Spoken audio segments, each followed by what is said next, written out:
దేవుని పరిశుద్ధ నామానికి మహిమ కలుగును గాక. ఈ ప్రత్యేకమైన దినమున కూడి వచ్చినటువంటి మీ అందరికీ కూడా హృదయకాల శుభములు తెలియజేస్తూ మరి ఒకసారి మీ అందరినీ వాక్య పరిచర్యలోనికి ఆహ్వానిస్తూ ఉంటున్నాను. మరి ముఖ్యంగా నన్ను దేవుని సేవకు సమర్పించినటువంటి నా తల్లిదండ్రులకు నా హృదయపూర్వక వందనాలను తెలియజేస్తున్నాను. మరి వేదాంత విద్య కొరకు నాకు సపోర్ట్ చేస్తున్నటువంటి మా తండ్రి గారు, the most right doctor professor K Reuben వారి తండ్రి గారు, మోడరేటర్ ఆఫ్ సిఎస్ఐ, వారికి నా కృతజ్ఞతలను తెలియజేస్తుంటున్నాను. అదే రీతిగా వేదాంత విద్యలో నన్ను తరఫీదులో ముందుకు నడిపిస్తున్నటువంటి గురువర్యులందరికీ కూడా నా హృదయపూర్వక వందనాలు తెలియజేస్తుంటున్నాను. ప్రార్థన చేసుకుని దేవుని వాక్యంలోకి మనం అందరం ప్రవేశించడం.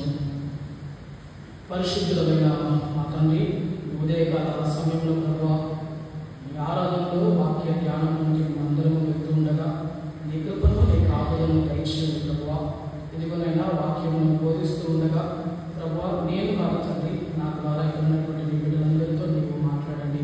ప్రతి హృదయంతో నీ వాక్యంలో ఉన్నటువంటి విషయాలు ప్రభువా మేము ధ్యానింపజేస్తూ అతను నీ సేవలో ముందు కొనసాగుతూ నీ కృపను నీ కాపుదలను మా అందరి దయచేయమని యేసు నామములో వేడుకుంటున్నాము మా తండ్రి.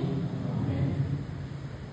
మరి ఒకసారి చదవబడినటువంటి లేఖన భాగాలను జ్ఞాపకం చేసుకుంటూ కీర్తన 23వ కీర్తన ఆదికాండము 32వ అధ్యాయము 22వ వచనం నుంచి 32వ వచనం వరకు, అదే రీతిగా లూకా సువార్త 23వ అధ్యాయము 26వ వచనం నుంచి 34వ వచనం వరకు దేవుని వాక్యాలు మనము చదవగా వింటున్నాం. మరి ప్రత్యేకమైన దినమున ఈ ఉదయకాల సమయంలో నేను లూకా సువార్త 23వ అధ్యాయమును ఆధారం చేసుకుని ఈ దినపు పరిచర్య వాక్య పరిచర్య జరిగించడానికి ఇష్టపడుతున్నాను. ఈ వచన భాగాలను మనము గమనించినట్లయితే యేసుక్రీస్తు యొక్క శిలువ ప్రయాణము, మరి ముఖ్యంగా శిలువలో కలిగినటువంటి మొదటి మాట మనకు కనిపిస్తుంటుంది. అందును బట్టి నేను ఈ అంశానికి లేకపోతే ఈ యొక్క వాక్య భాగానికి నేను ఏర్పాటు చేసినటువంటి అంశము శిలువ దేవుని రక్షణ కార్యం, the cross God's work of salvation అనేటువంటి అంశమును నేను ఏర్పాటు చేసుకున్నాను. శిలువ గురించి మనము ఆలోచన చేసినట్లయితే రోమా ప్రభుత్వంలో శిలువ శిక్ష అనేది ఒక క్రూరమైనటువంటి మరణ శిక్ష. చాలా రకాలైనటువంటి శిక్షలు ఉన్నాయి, కానీ ఈ శిలువ శిక్ష అనేది ఒక క్రూరమైనటువంటి మరణ శిక్ష. ఈ క్రూరమైనటువంటి మరణ శిక్ష కేవలం మరణానికి మాత్రమే అప్పగించడం కాదు, కానీ అక్కడ ఉన్నటువంటి శిలువ వేయబడుతున్నటువంటి వ్యక్తిని పూర్తిగా అవమానపరిచేటువంటి శిక్ష. ఇది వేదాంత కోణంలో చూస్తే రక్షణ కార్యంలో కూడా మనము దీనిని మాట్లాడుతూ ఉంటాం.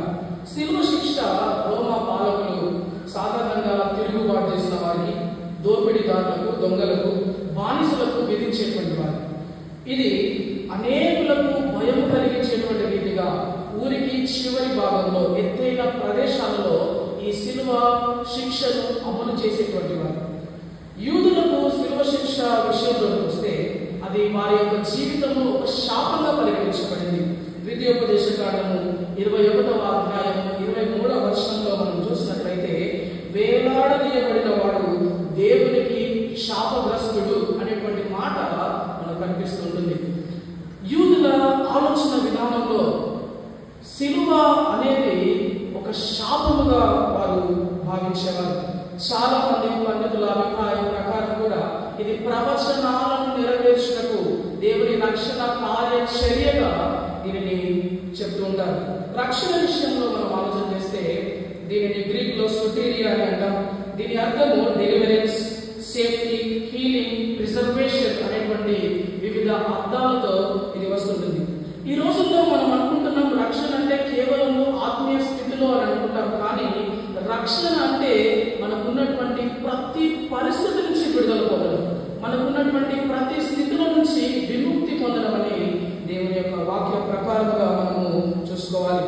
ఇందులో నేను ఏర్పాటు చేస్తున్నటువంటి మొదటి విషయంగా శిలువ నిజమైన పశ్చాత్తాపానికి మార్గము, the cross the way to true repentance, నిజమైన పశ్చాత్తాపానికి మార్గం. 27వ వచనాన్ని మనము గమనించినట్లయితే ఒక గొప్ప జన సమూహము ఆయన శిలువ మార్గంలో వెళ్తూ ఉండగా వారందరూ కూడా యేసుక్రీస్తును చూస్తూ రొమ్ము కొట్టుకొచ్చు దుఃఖిస్తూ ఉంటున్నారు. అందులో చాలా మంది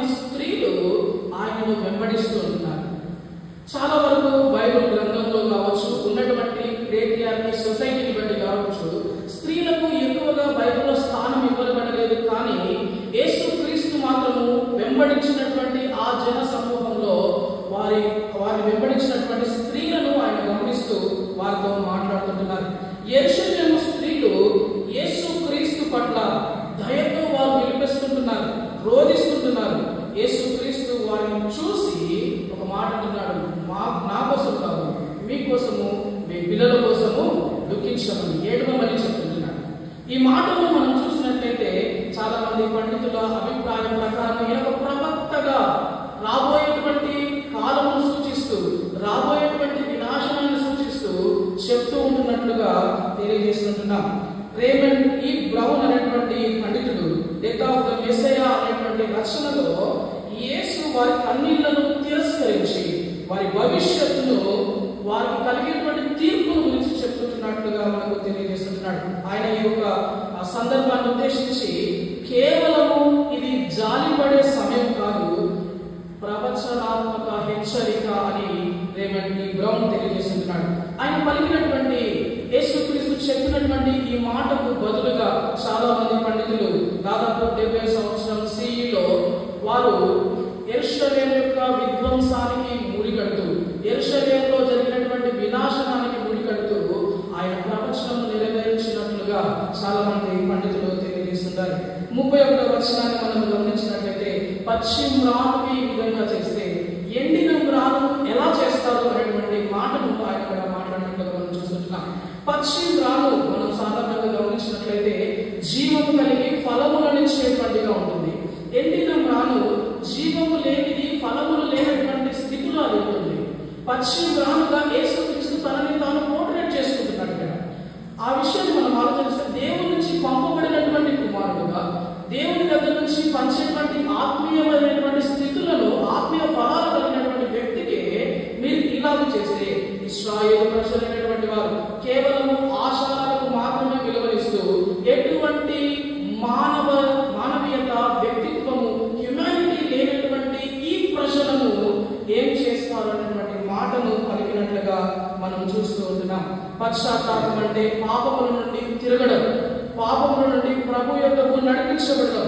ఈ శిలువ ప్రయాణంలో సానుభూతితో అక్కడ ఉన్నటువంటి స్త్రీలందరూ కూడా కన్నీరు కార్చారు. నిజమైన రోదన మన యొక్క పాపముల మీద ఉండాలి, నిజమైన దుఃఖము మన పాపం మీద ఉండాలి, మన పరిస్థితుల మీద కాదని జ్ఞాపకం ఉంచుకోవాలి. పాపము తాత్కాలికంగా ఆనందమిస్తుంది, కానీ దాని ఫలితము విధ్వంసమైన రీతిలో మనకు కనిపిస్తున్నట్లుగా మనము జ్ఞాపకం చేసుకోవాలి. రెండవ విషయంగా శిలువ క్షమాపణకు మార్గము. The cross the way to forgiveness. యేసుక్రీస్తు శిలువ ప్రయాణం అంతా కొనసాగించబడిన తర్వాత గొల్గోతా లేదా కపాల అనబడినటువంటి స్థలము, లేదా కల్వరి అనేటువంటి ఆ స్థలానికి తీసుకొని వెళ్ళబడి అక్కడ ఇద్దరు దొంగల మధ్య ఆయన శిలువ వేయబడినట్లుగా మనం చూస్తుంటున్నాం. ఆయనతో పాటు దొంగలు శిలువ వేయబడ్డారు. అక్కడ జరుగుతున్నటువంటి విషయాలు, అక్కడ జరుగుతున్నటువంటి మాటలు, దొంగల యొక్క స్వభావము, వారి యొక్క ఆలోచన దృక్పథాన్ని బట్టి యేసుక్రీస్తు శిలువలో మొదటి మాట పలికినట్లుగా మనం చూస్తుంటున్నాం. తండ్రి, వీరేమి చేస్తున్నారో వీరెరుగరు కనుక వీరిని క్షమించుము అని ఆయన పలికినట్లుగా మనం చూస్తుంటున్నాం. ఇదే మాటను రేమండ్ ఈ బ్రౌన్ అనేటువంటి పండితుడు చెప్తున్నటువంటి విషయం ఏంటంటే, దేవుని కృప మొదటగా మన దగ్గరకు క్షమాపణ రూపంలోకి వచ్చి అది మనల్ని పశ్చాత్తాపంలోనికి నడిపిస్తుంది. దేవుని కృప మన దగ్గరికి క్షమాపణ రూపంలో వచ్చి అది మనలను పశ్చాత్తాపంలోనికి నడిపిస్తుంది అని చెప్తుంటున్నాడు. యేసుక్రీస్తు పలికినటువంటి ఈ మొదటి మాట కేవలము అక్కడ ఉన్నటువంటి పరిస్థితులను బట్టి మాత్రమే కాక దేవునికి చేసినటువంటి ప్రార్థనగా కూడా కొంతమంది పండితులు చెప్తున్నారు. ఈ ప్రార్థన యేసుక్రీస్తు యొక్క మధ్యవర్తిత్వాన్ని, యేసుక్రీస్తు యొక్క ఆ యొక్క కనెక్షన్, దేవునితో ఉన్నటువంటి ఆ కనెక్షన్ ని మనకు తెలియజేస్తూ ఉంటుంది.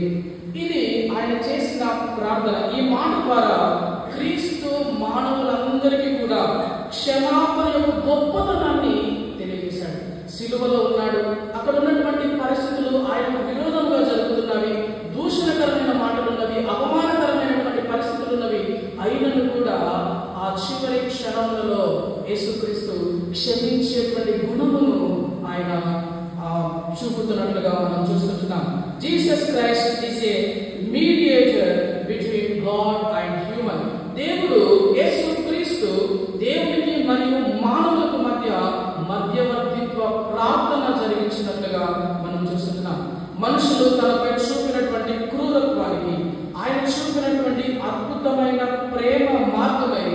క్షమించడం.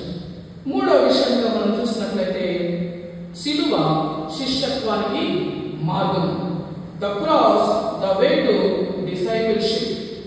26వ వచనాన్ని మనం గమనించినట్లయితే ఒక పల్లెటూరు నుండి వస్తున్నటువంటి కురేనీయుడైనటువంటి సీమోను పట్టుకొని అక్కడ ఉన్నటువంటి పౌరులు బలవంతంగా యేసుక్రీస్తు సిలువను మోయించారు.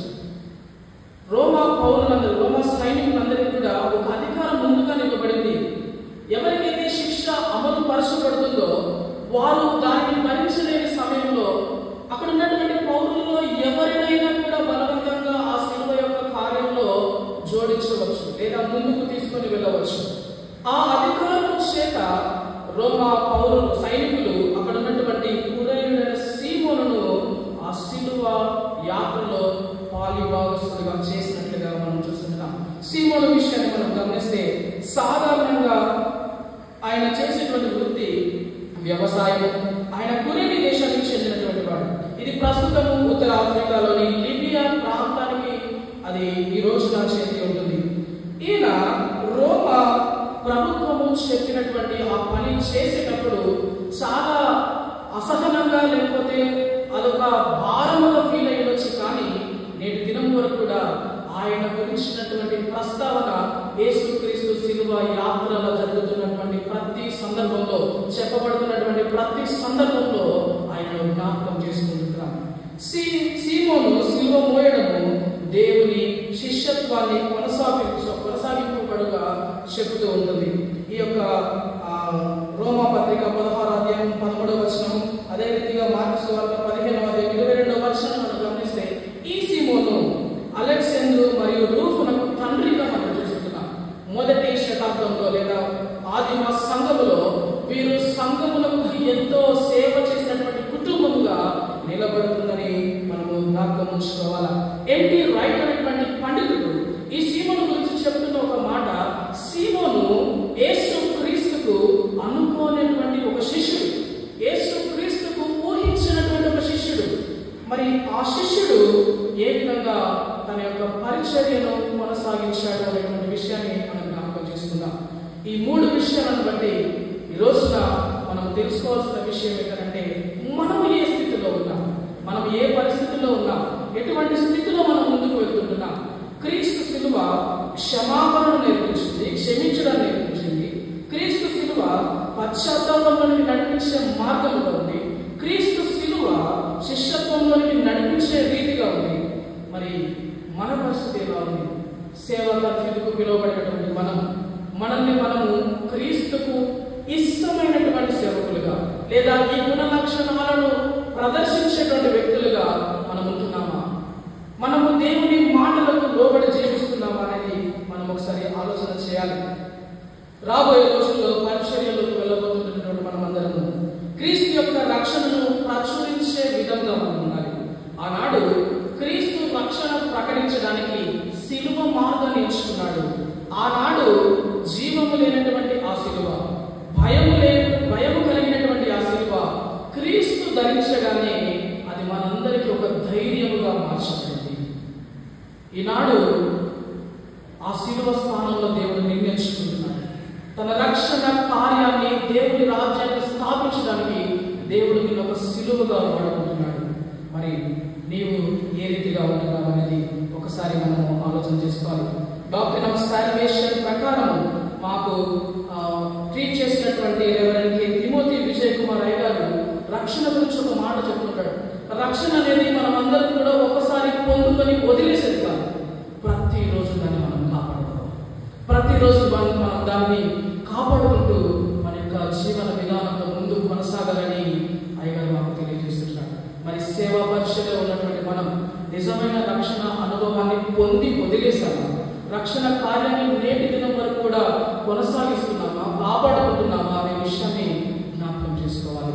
రక్షణలో మనం నిలబడుతూ అనేకులను క్రీస్తు యేసుకు నడిపించేటువంటి యోధులుగా మనమందరం ఉండాలని దేవుడు కోరుకుంటున్నాడు. అలాంటి కృప, అటు నడిపింపు దేవుడు మనందరికీ దయచేయుగాక.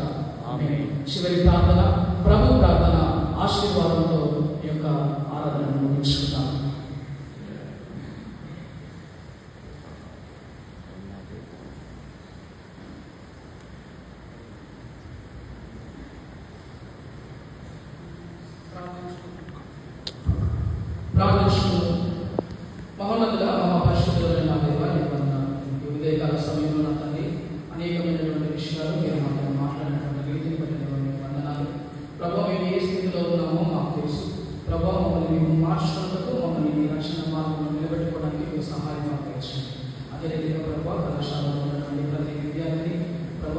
దీవించండి. వాతావరణ పరిస్థితులను బట్టి అనారోగ్య పరిస్థితుల వారు ఉండగా మీ కృపతో వారి స్వస్థతను మంచి ఆరోగ్యంలో దయచేయండి. మా అధ్యాపకులను దీవించండి. వారు చేస్తున్నటువంటి ప్రతి విధులను ప్రభావ దీవించండి. అదే రీతిగా మా క్లాస్మేట్ ప్రభావ విజయ్ కుమార్ యొక్క తండ్రి ప్రభావ వారి యొక్క ఆరోగ్యం బట్టి మీకు ప్రార్థన చేస్తున్నాం. యాక్సిడెంట్ ప్రభావ వారు అనారోగ్య పరిస్థితుల్లో ఉన్నారు. వారిని ముట్టండి, స్వస్థపరచండి. మంచి ఆరోగ్యం ప్రభావ శక్తిని బలమును దయచేయమని యేసు నామములో వేడుకుంటున్నాం మా తండ్రి. ఆమేన్.